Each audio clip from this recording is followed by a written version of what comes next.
Shri Gurubhyo Namaha Suprabhatam. We will first see the word split.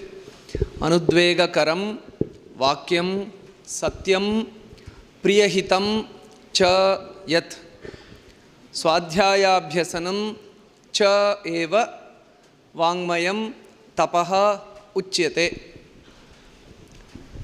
So yesterday or in the 17th chapter we are seeing about yajna, ahara, tapas, how it varies with sattva, rajas, tamas, shraddha.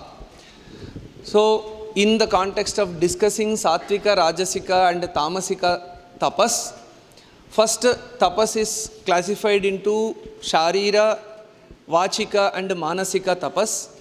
Yesterday the tapas that is done with the body was spoken. Today it is a tapas that is a vangmayam tapaha, tapas that is done with the speech. Tomorrow it will be, the next shloka, it will be manasam tapaha, manahprasada saumyatvam.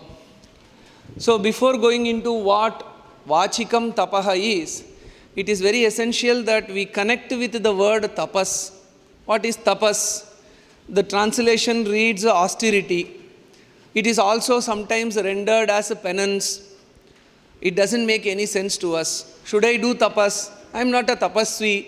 How do I connect with tapas? I don't have any connection. Only those who have that jata and those who sit in the forest, they need to worry about tapas.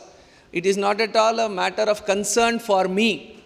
If you think so, probably the translations are maybe one of the causes which may lead to think so, because they distance ourselves from the understanding of what it really is for us. We also see the word tapas being translated as mortification. Mortification means torturing oneself. So in this way, the word tapas has varied meaning. But when you go to the context and understand, even from the commentaries you understand, that tapas is nothing but self-disciplining. So everyone needs one or the other discipline. Even if you go on the road, there needs to be a discipline. So in certain countries, in this direction we go on the left side, or in certain countries we go on the left side this way, and the opposing direction is on the other way, and we have to follow the rules, everything. So that's a kind of discipline. Why do you need the discipline? To avoid accidents. So tapas is a kind of a discipline. So at body level, what discipline we need? At speech level, what discipline we need? And at the level of mind, what self-discipline, self-imposed discipline. It is not that someone is imposing it, we ourselves impose that discipline for ourselves. The guidelines is only given by the Shastra, Shastram Pramanam. Why do we need this discipline? Let there be no discipline. If you want to avoid accidents, if you want to avoid misgivings, if you want to avoid suffering, if you want to avoid kleshas, dukkha, etc., it is good to be disciplined, physically, mentally and verbally. So the tapas here is to be understood as self-disciplining. So hence, then we can connect to the meaning of the word tapas better. Previously, the shariram tapaha has been told. I am not going into that. Now let us consider what is vachikam tapaha. Verbally, how can we discipline ourselves? So the central word is vakyam. Speech is in the form of sentences.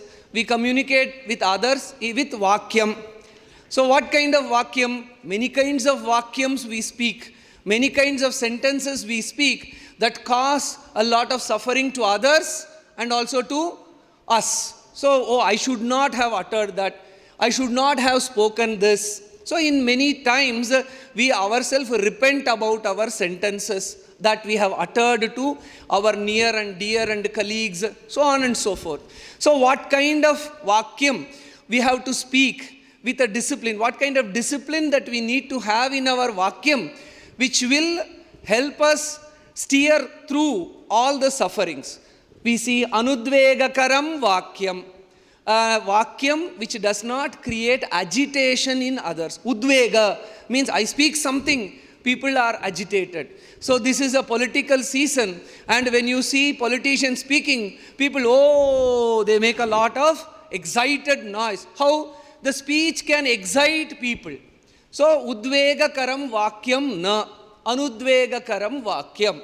So Vakyam should not excite others, while it should convey certain facts. Of course, in the political arena, people need to be aroused or awakened or kind of excited, but in our day-to-day, that is only in the season of elections. But otherwise, normally, to avoid any other difficulties, our sentences should be non-exciting, non-agitating to others.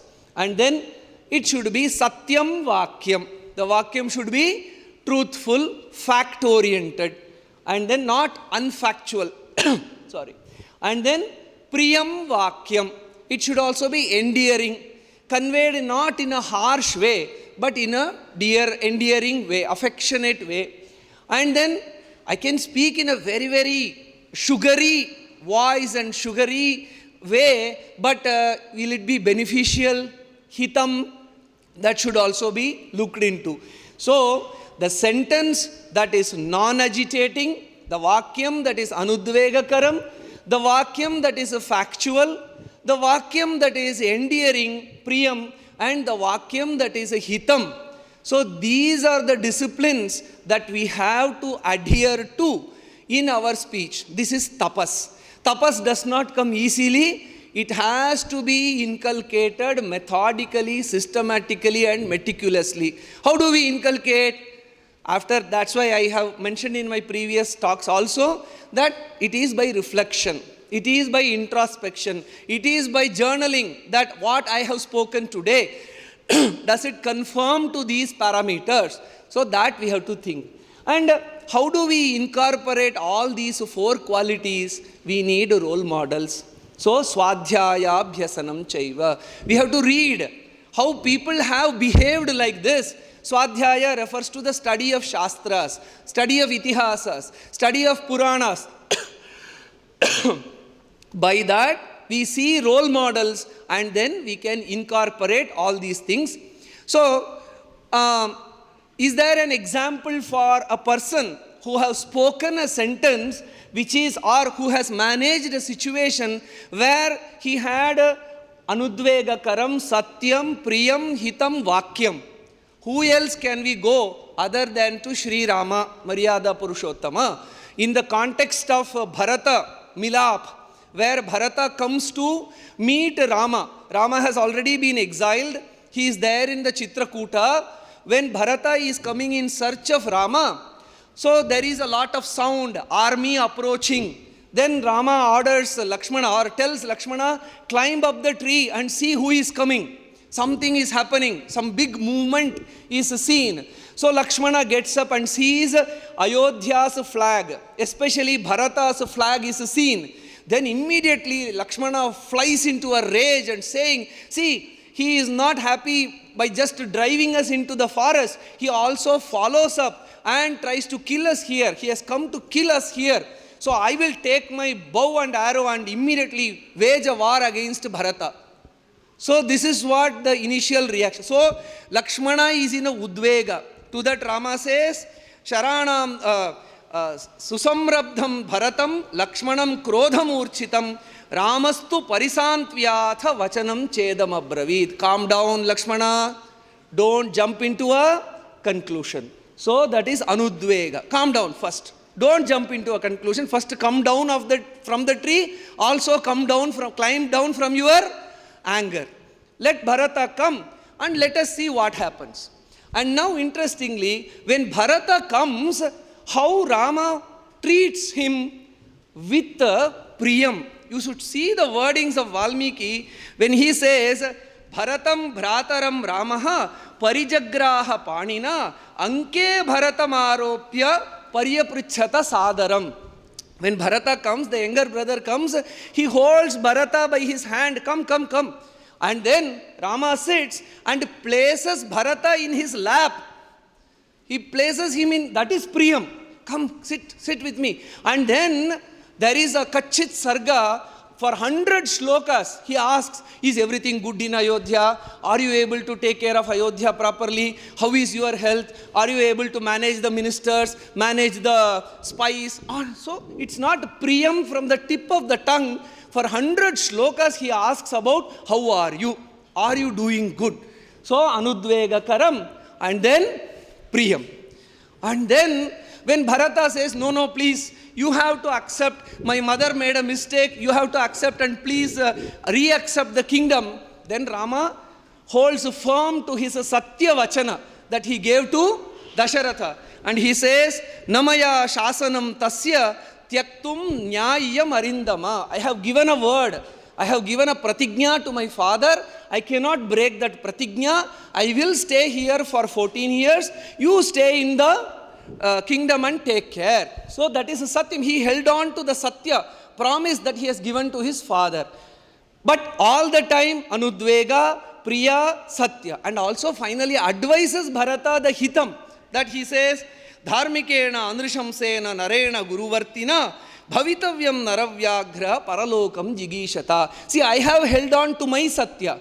So you should also hold on to your Dharma, Ahimsa, Satya, and do whatever comes in your domain. So this is a classical example. So how do we understand Bhagavad Gita? How do we understand Bhagavad Gita? How do we incorporate with the help of Ramayana? Professor N.V.C. Swami, whose lecture I had a great opportunity to listen, very S-VYASA in 2004, he used to give examples for Bhagavad Gita from the stories of Mahabharata. So it is so relatable. So Swadhyaya means study of Ramayana, study of Mahabharata, study of all such literature where we have examples for all these statements. All these are not empty statements, impractical statements which cannot be practiced, very much practiced. So Rama was example for this, Vibhishana was example for this, Jambavan was example for this. In this way, we can see so many examples in Ramayana and Mahabharata who have exemplified this, and so this is not at all impossible. Thank you. Good morning, everyone. Tournament throwball matches and cricket matches. Yesterday results. Match schedule morning and evening. So throwball teams: Black Dragons BNVS Team 2 versus BMS Team Nursing versus BMS Team B. 2 matches. Throwball winners: Black Dragons versus BMS Team A. Black Dragons winners. BMS Team won the match. Nursing versus BMS Team B. BMS Team B team won the match. Next, 11th match today morning, SAMC Team B versus Team Nirvana. Best batsman Abhishek Shirse, 42 runs. Best bowler Vignesh, 2 wicket, MSC. Man of the match Abhishek Shirse. Winner SAMC Team B won by 6 runs. Thank you. Shanti mantra. Om Sarve Bhavantu Sukhinah Sarve Santu Niramaya Sarve Bhadrani Pashyantu Ma Kaschid Dukha Bhag Bhavet. Om Shanti Shanti Shanti.